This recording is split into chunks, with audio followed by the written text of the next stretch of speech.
ദിവസത്തിൽ ഒരിക്കലെങ്കിലും നമ്മൾ ചെയ്യുന്നൊരു കാര്യമാണ് കണ്ണാടി നോക്കുക എന്നത്. യഥാർത്ഥത്തിൽ ഈ കണ്ണാടിയുടെ ധർമ്മം എന്താണ് എന്ന് നിങ്ങൾ ചിന്തിച്ചിട്ടുണ്ടോ?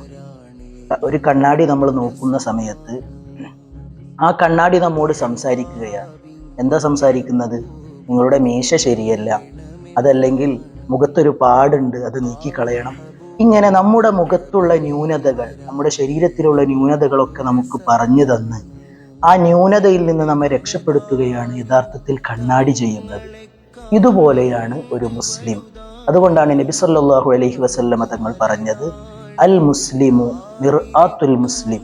ഒരു മുസ്ലിം മറ്റൊരു മുസ്ലിമിന്റെ കണ്ണാടിയാണ്. ഒരു മുസ്ലിമിന് വല്ല ന്യൂനതയുമുണ്ടെങ്കിൽ അത് അവനോട് തന്നെ ഉണർത്തി മറ്റൊരാളുടെ മുന്നിൽ നമ്മുടെ ന്യൂനത വെളിവാക്കാതെ അവരെ അതിൽ നിന്ന് രക്ഷപ്പെടുത്തുന്നവരാണ് മുസ്ലിം എന്നാണ്. നിങ്ങളൊന്ന് ചിന്തിച്ചു നോക്കി. ഒരു കണ്ണാടി, നമ്മളൊരു കണ്ണാടിയുടെ മുന്നിൽ നിൽക്കുമ്പോൾ മറ്റൊരാളുടെ മുഖം കണ്ണാടി നമുക്ക് കാണിച്ചു തരുന്നില്ല. മറിച്ച് കണ്ണാടി നമുക്ക് കാണിച്ചു തരുന്നത് നമ്മുടെ മുഖമാണ്, അതിലുള്ള ന്യൂനതകളാണ്, അത് പരിഹരിക്കാനുള്ള വഴികളാണ്. ഇതുപോലെയാണ് ഒരു മുസ്ലിം.